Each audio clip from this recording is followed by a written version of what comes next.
Bien, pues aquí seguimos en La Noche en Corto y ya está con Augusto y conmigo Pablo Riquelme. Hola Pablo, ¿qué tal? Muy buenas, perfecto. Ante todo, muchas gracias por venir. Agradecido yo porque me hayáis traído. Nada, hombre, un placer. Muchas gracias por dejarnos ver tu corto, que lo pueda ver todo Alicante. Y bueno, Augusto, es el primer corto que tenemos de ciencia ficción, rozando el terror, ¿verdad? Y lo decíamos antes, Pablo, que creo que lo primero que hay que decir es que yo te doy la enhorabuena porque es un género muy caro, y te has atrevido a hacer un corto de esta... Supongo que será porque eres un fan del género de toda la vida, ¿no? Soy un fan del género, pero yo creo desde que nací, básicamente. Claro. Y además la idea surgió realmente porque me compré una camiseta que ponía la invasión de las criaturas come cerebro. Y entonces dije, bueno, este género yo creo que ha desaparecido. Ya no se ven películas realmente en el cine de este tipo de género. Y dijimos, pues vamos a homenajear lo que creo que es un buen cine. Claro, hay clásicos que nos vienen a la mente viendo este corto. Augusto, Dem, La humanidad en peligro, sí, de las hormigas, o La propia niebla, de Carpenter, ¿verdad? Con la versión esta. Yo creo que... ¿Y qué medios, Pablo, qué medios técnicos eran los que disponía? Porque hemos comentado que es caro, pero más mérito tiene con pocos medios. Efectivamente, en medios técnicos estamos hablando de una cámara de HDV, sí. Un par de focos de 800 vatios y una máquina de humo que yo creo que básicamente la película era 3, 2, 1 y en lugar de decir acción era humo. O sea, llenamos el pueblo de humo. Sí, sí, ¿no? Y poco más, poco más. Además los actores, bueno, casi todos eran conocidos, amigos, colegas. Todos tiramos un poco del carro para que pudiera salir para adelante. Bueno, yo creo que es un corto que has conseguido generar atmósfera inquietante. Creo que es un corto donde has conseguido generar suspense también. Juegas muy bien con el fuera de campo.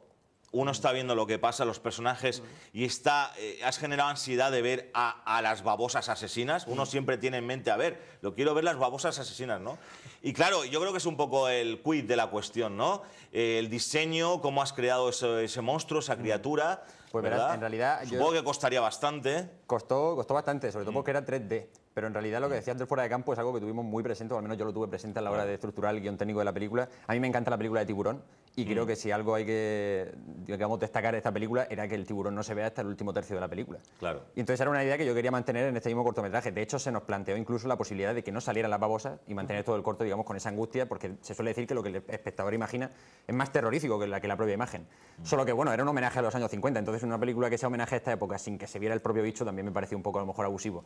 Así que, como veis, las babosas de hecho solo salen pues, en una escena de muy poco tiempo y el resto pues preferimos que fuera, como dices, fuera de campo. Y el diseño de las babosas pues es 3D, quizás sea a lo mejor un poco anacronismo, porque en los años 50 todo era pues, o stop motion o muñecos y tal, pero claro, es que eso me resultaba hasta más caro a día de hoy que hacer 3D y decidimos que fuera un poco en diseño digamos, contemporáneo. Ajá. Bueno, el corto ha tenido cierto reconocimiento, ha pasado por festivales. Sí, bueno, tiene el premio del público en el Festival de Cinema Jove de Valencia, pero sobre todo lo que para mí es la guinda del pastel fue la selección en el Festival de Sitges. Aquello fue para mí lo más importante. Y sobre todo porque era algo muy utópico, no pensábamos que fuera realmente a estar seleccionada. Entonces, bueno, además de eso ha estado por muchos festivales, SHOTS, de la revista Sci-Fi World, El Sector, Phantos Freak, que también venía muy al pelo por aquello de Phantos Freak, del freak, porque la película en realidad es para un público muy friki en realidad. ¿Y qué puertas se te han abierto a raíz del...? Pues puertas, básicamente, verás, yo cuando estaba, de hecho en este mismo festival, en el Phantos Freak, la misma noche que venía de Cataluña, de Cerdanyola del Vallès, que es de donde es el festival, fue la misma noche en la que me ofrecieron dirigir mi primer largometraje, con el que estoy ahora en postproducción, que es el de Armengola, La leyenda. Puertas esas, pero después, pues bueno, muchos contactos y sobre todo aprendizaje profesional, porque cuando te enfrentas a este tipo de proyectos y además con pocos medios, hacer películas a palos y cañicas, como se suele decir, es realmente lo que he aprendido con este cortometraje. Sí. Bueno, Pablo, hay bueno, para la duración del corto, que es largo, dura 18 minutos, el personaje del sacerdote, ¿no?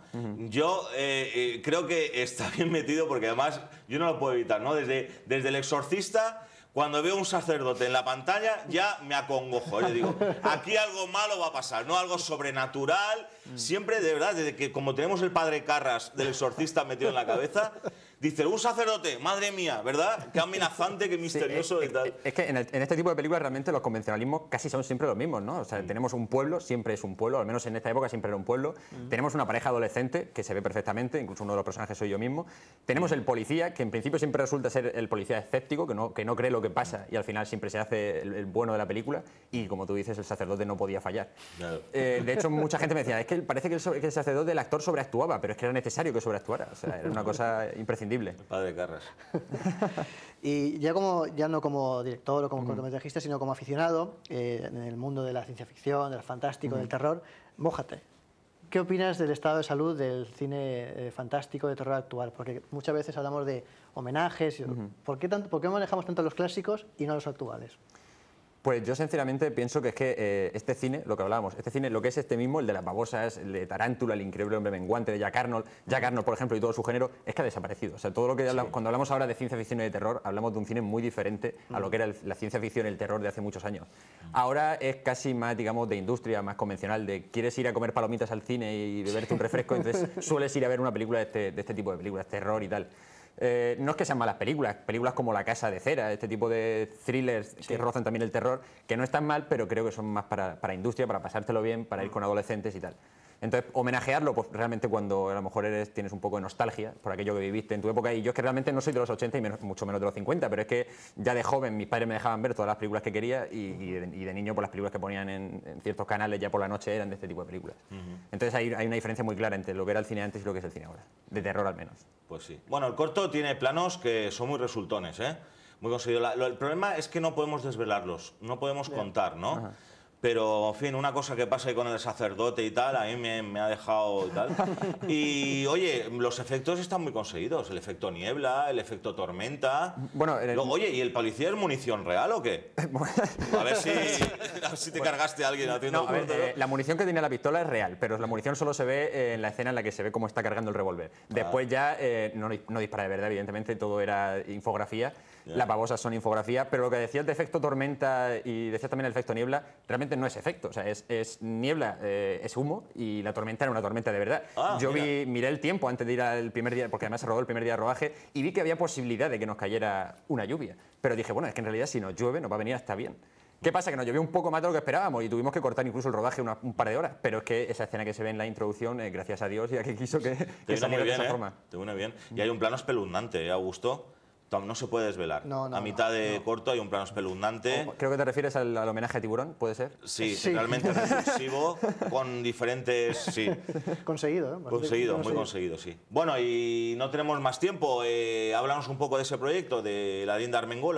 Bueno, pues ya te decía, sencillamente con este cortometraje me dieron la oportunidad de dirigir una película, en este caso en la Edad Media, muy alejada del cine que me gusta, porque ya digo que a mí la ciencia ficción es lo que más me tira. Perdona, en tu página web podemos ver ya alguna cosa. En mi página web, en pablo-riquelme.com, podéis ver el tráiler y las primeras imágenes. Yo creo que en un mes al menos, yo creo que más o menos hará ya la premier, en cartelera no sé cuándo saldrá, y bueno, la película pues sencillamente una historia del siglo XIII sobre la reconquista cristiana desde el punto de vista de una nodriza, de una mujer, y bueno, es un thriller histórico, digámoslo así.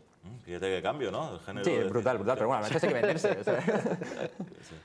Pues nada, nos hemos quedado sin tiempo, Pablo, porque el corto dura 18 minutos.